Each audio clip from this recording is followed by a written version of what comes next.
Ready Her Self-Defense. This is Kris, I am Pascal, and this is Ready, Set, Listen. And I am telling you one thing we love both is a good challenge. Oh, yeah. Nearly any challenge, right? Yes. Well, if you want to send us a challenge by email, please do so. Be careful, we'll do it. And I'm careful what I'm wishing for. Yeah. Well, but today we want to challenge the old approach of self-defense training for women. Yeah. And I'm wondering, why is the actual old-fashioned training outdated? Yeah, good question. I think, and I'm assuming that what you mean by the old traditional is all physical. Like when someone comes in just punching and kicking. Just going, taking a self-defense class and... Yeah. Well, first of all, the main focus of a class like that is fighting back, right? And not prevention. Mm-hmm. So I think it's a little outdated because, personally, I would much rather you avoid an altercation than have to learn how to defend yourself in one. So I think the traditional classes miss a very important component of self-defense and safety, and that is the avoidance up front. Yes. So I think traditionally, while learning to throw a punch and a kick and all that is great, you're only getting half of it. So, what we do is we teach you how to avoid the fight entirely, and then also, how to fight back as well. So, but traditionally, I think they leave that part out. Yeah. And also how we teach it is also more going straight into an attack and not just defending, right? That's a big difference. Oh, yes.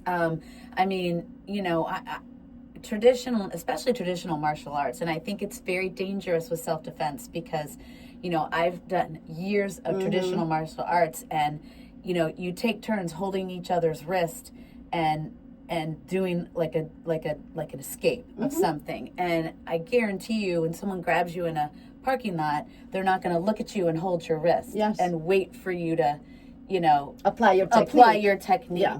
So I think that can offer you a false sense of security.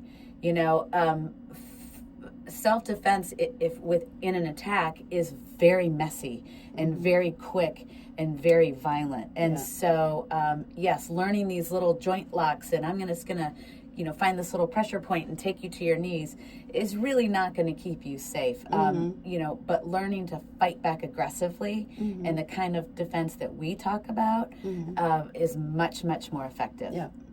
So, Kris, within a company, how does Ready Her and our program fit into their DEI program or any like-wellness goals they want to achieve? Well, I think that safety for women is inclusion, right? I mean, it is showing that you care about them as the whole person, not just the employee. Yes. So, when I think that, when they feel safe, they perform better. When they feel valued, like we've talked about before, when they feel seen, when they feel protected, they do a better job because they care more about the company that they feel cares more about them. Yeah. So, definitely inclusion to me includes giving women the tools to be safe, showing them that you care about them both inside and outside the office as a whole person. Yeah. Talking about inclusion, and then I put inclusion and self-defense in one sentence, I go like, whoa, this is it doesn't make much sense. Yeah, one seems soft and one seems a little hard. Exactly. So how can we talk about a self-defense seminar being inclusive? Yeah, great question. Well, like we talked about earlier about traditional self-defense classes being all punching and kicking and, things like that. Our classes do a lot of an ounce of prevention. We talk about how to be safe, what signs to look for that, where a potential attack might incur, things like that. So there are no physical requirements for that. When you walk into a gym, like we met in a Krav Maga class, which is very physical. Yeah. And if you walk into that class, you better be prepared to walk out with bruises, because you're going to, and that may not be your thing. Yes. So what our class does, where we do touch on that, and we offer that if it's wanted, but we offer tools that have no physical requirement. Yeah. We offer tools that everybody can do. So there really isn't any intimidation. We're not going to hurt you. We're not going to put you on the spot. we're just going to give you information and tools that you can use every single day, whether you're at work or just going about your life. I think in general that also promotes that inclusiveness, right? Because it's for everyone. Everyone can use it.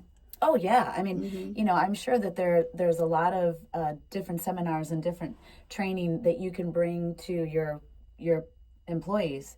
It applies to some. It may not apply to everybody, but as far as women go, this applies to everybody.